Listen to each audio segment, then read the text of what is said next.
بسم اللہ الرحمن الرحیم. جیسے ڈاکٹر عشرت نے کہا کہ پاکستان کا چیلنج رہتا ہے کہ سپلائی سائڈ کنسٹرینٹ آ جاتا ہے, پروڈکشن کیچ اپ نہیں کرتی ڈیمانڈ سے, اور کووڈ کی وجہ سے گلوبل اکانومی میں جو امپیکٹ آیا وہ مینوفیکچرنگ سیکٹر اور پروڈکشن پہ آیا اور پاکستان میں بھی آیا. تو ہماری حکومت کا سب سے پہلا ترجیح کیا تھی؟ جو انسٹالڈ کیپیسٹی ہے پاکستان کے اندر اس کو ہم پوری یوٹیلائزیشن کی طرف لے کے جائیں. تو شارٹ ٹرم میں ہم نے انسٹالڈ کیپیسٹی یوٹیلائزیشن کو بڑھانے کی کوشش کی, جس کی وجہ سے آپ دیکھ رہے ہیں کہ آج آٹو پروڈکشن بڑھ گئی, سیمنٹ بڑھ گیا, اسٹیل کی پروڈکشن بڑھ رہی ہے, اور موبائل ڈیوائسز کا انہوں نے کہا کہ پہلی دفعہ ڈومیسٹک پروڈکشن امپورٹ سے بڑھ گئی. اب جب یہ لارج سکیل مینوفیکچرنگ سیکٹر کو جو ہم نے اس طریقے سے اپروچ کیا, تو اس سال اس کی جو سال ختم ہوا اس کا ایکچوئل گروتھ فگر اگر آپ سلاٹرنگ ہاؤس وغیرہ کو نکال دیں تو 15% 10 سال کے بعد آپ کا ایل ایس ایم سیکٹر اس پہ آیا ہے, جس کی وجہ سے شہباز رانا اور کیانی صاحب بیٹھے ہیں. اس دفعہ کا جو پچھلے سال کا فائنینشیل ایئر کا جو جی ڈی پی کا فگر ہے پروویژنل, وہ میں آپ کو یقین سے کہہ رہا ہوں وہ 4% نہیں, جب یہ فگرز بیچ میں کیلکولیٹ ہوں گے تو 4.5% پہ آپ کی جی ڈی پی گروتھ آئے گی. اب جب یہ لارج سکیل مینوفیکچرنگ بڑھتا ہے تو اس کے ساتھ ٹوٹل سپلائی چین ساتھ آتی ہے. تو فوکس اب ہمارا درمیانہ اور میڈیم ٹرم انٹرپرائزز کی طرف گیا. اس کے لیے ٹیکس کے لیے ہم نے اسی بجٹ میں under the leadership of finance minister بہت سارے انسینٹیوز دیے ہیں, اور ساتھ کریڈٹ کے لیے کام ہو رہا ہے کولیٹرل فری, اور ان کو ایس ایم ایز کو کریڈٹ کیسے بڑھانا ہے. اور ایس ایم ایز کے اندر بھی جو ڈاؤن اسٹریم انڈسٹری ہے, آٹو پارٹس جہاں بن رہے ہیں, انجینئرنگ گڈس جہاں بن رہے ہیں, مینوفیکچرنگ بیس کو تقریباً 20 لاکھ آپ کے انجینئرنگ اور manufacturing related S M Es ہیں. اور تیسری چیز کہ ان کو جو دشواریاں ہیں ریگولیشنز میں ایز آف ڈوئنگ بزنس کی, وہ کام جاری ہے. آدھا تقریباً ہم نے دشواریاں ختم کر دی اور آگے انشاءاللہ اور ختم کریں گے. ابھی رزاق صاحب آپ کو بتائیں گے کہ اس کے علاوہ جیسے آپ اس طرف جاتے ہیں تو آپ دیکھا آپ نے کہ آپ کے را مٹیریلز بھی آپ امپورٹ کر رہے ہیں. رزاق صاحب نے را مٹیریلز پہ بھی بتائیں گے کہ ختم کر دی, مگر بدقسمتی سے اسٹیل ہمارا اور ابھی تک ہم نہیں گئے. تو لوگ جو را مٹیریل انڈیجنائزیشن پالیسی بھی آنی پڑے گی, کیونکہ ہمارا جو مستقبل انڈسٹریل پالیسی کا فوکس ہے, کوئی دنیا کوئی معیشت ترقی نہیں تھا جب تک اس نے اپنی مینوفیکچرنگ اور انجینئرنگ بیس کو نہیں بڑھایا. اور اس کے لیے پھر آپ کو را مٹیریلز چاہیے, اسٹیل چاہیے, کاپر چاہیے, زنک چاہیے, تو اس کی انڈیجنائزیشن کی طرف بھی ہم لے کے آ رہے ہیں. لاسٹلی اسی حکومت کی یہی سوچ تھی کہ کریڈٹ کو آسان کیا جائے تاکہ B M R capacity existing ہو گئی, اس کے بعد ایڈیشنل کیپیسٹی آئے. وہ رزاق صاحب آپ کو بتائیں گے, ٹیکسٹائل ایک بڑی اگزامپل ہے. اور لاسٹلی ہمارے ملک کا جو اکنامک انجن ہے وہ کراچی ہے. اسی بجٹ میں 7 ارب سے ٹیکس پیئر منی سے 1500 ایکڑ کا ہم نے انڈسٹریل پارک کراچی کو دے رہے ہیں, اسٹیل مل کی زمین, اور ہم وہ انڈسٹریز لے کے آئیں گے جو ہماری ایکسپورٹ میں ایکسپورٹ بڑھائیں اور یا امپورٹ سبسٹیوشن کریں. اور lastly mobile manufacturing assembly, auto manufacturing assembly, focus ہے لوکلائزیشن کہ پرسنٹیج جو پاکستان میں پرزے بنے ویلیو میں بھی اور تعداد میں بھی وہ بڑھیں. تو ابھی ہم جو پالیسی بھی آ رہی ہے اس کا سب سے بڑا, اس کا جو مین تھرسٹ ہے کہ زیادہ سے زیادہ میڈ ان پاکستان ہو.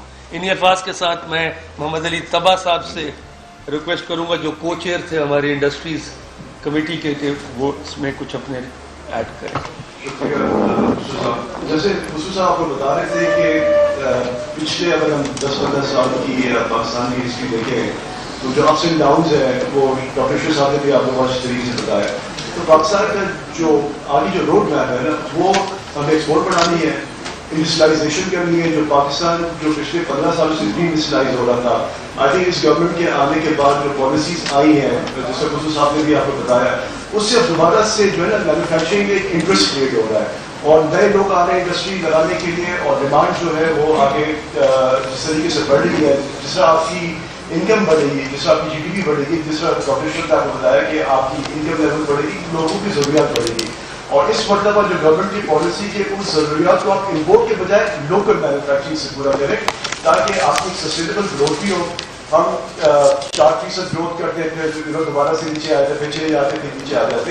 تو پاکستان کا ایک واحد ذریعہ جو ہے وہ ہمیں ایکسپورٹ کو کسی طریقے سے اگلے 3 سے 4 سالوں میں رضا صاحب کی پالیسیز بھی بہت ہی ایکسپورٹ فرینڈلی پالیسیز ہے اور یہ 2-3 سال میں اگر ہم یہ $40-50 بلین کا ہدف کر لیتے ایکسپورٹ میں تو پاکستان میں سسٹینیبلٹی آ جائے گی اور ہمیں فیوچر میں 6 سے 7 سے 8% گروتھ کو کنٹینیو کرنے کے لیے مینوفیکچرنگ، ایکسپورٹ، ایگریکلچر اور جتنی بھی جو امپورٹ سبسٹیٹیوشنز ہیں اس کو ہمیں توجہ دینی ہوگی. کیونکہ پاکستان میں ایک لوگوں نے ایک کلچر کریٹ کر دیا ہے کہ ایک ٹریڈنگ انوائرمنٹ کریٹ ہو گیا پچھلے 15-20 سالوں میں، بیکاز میں اسمگلنگ، انڈر انوائسنگ، اس کا جو کنٹرول اور چیک بیلنس نہیں تھا تو جو SMEs تھی نا وہ بند ہو گئی. اب دوبارہ سے اس کو ہمیں ریوائو کرنے کی ضرورت ہے. جو گورنمنٹ کی اور اسٹیٹ بینک کی جو پالیسی تھی جس میں انہوں نے ٹرف فائنینسنگ کی 10 سال کے لیے کنسیشنل فائنینسنگ، آئی تھنک یہ وہ ایک ڈائریکشن اور ڈیسیشن ہے جس سے لگتا ہے کہ اب گورنمنٹ باقی سیریس ہے کہ مینوفیکچرنگ پاکستان میں ہونی چاہیے.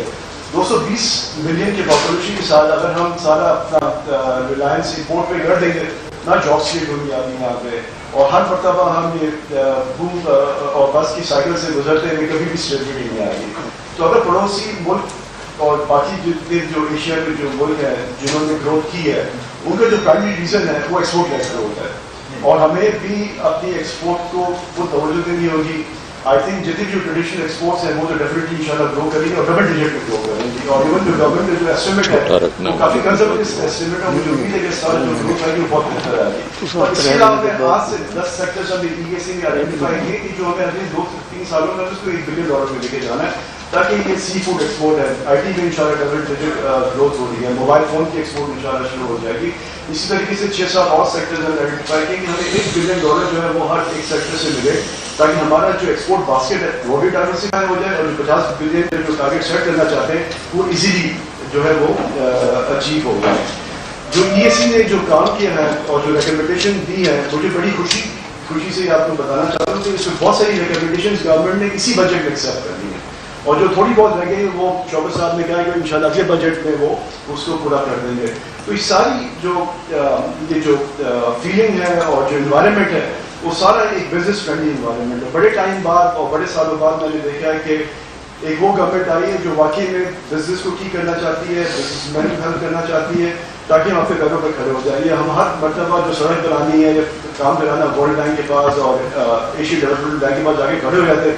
آج تک یہ سلسلہ ختم ہو جانا چاہیے پاکستان میں. پاکستان ایک خود مختار ملک ہے اور قوم ہے اور لوگ اس چیز کو اس طریقے سے سمجھتے ہیں کہ اگر ہم یہ پالیسی کی کنٹینیو کر رہے ہیں اور یہ گورنمنٹ کی کنٹینیوٹی رہتی ہے انشاءاللہ اگلے 8-10 سالوں میں تو آپ دیکھیں گے انشاءاللہ آپ کے پیروں پہ کھڑے ہو جائیں گے اور ہمیں کسی کے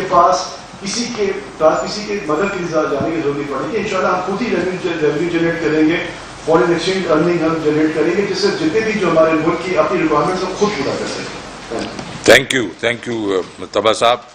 آئی ول ریکویسٹ رزاق داؤد صاحب. مجھے تو سب سے بڑی خوشی اس بات کی پر ہوئی ہے کہ ابھی پاکستان میں صحیح معنوں میں توجہ دے رہے ہیں اور ایکسپورٹس. تو یہ آپ نے دیکھے کہ اس سال ہمارا ٹارگیٹ ہے 38.7 billion for goods and services.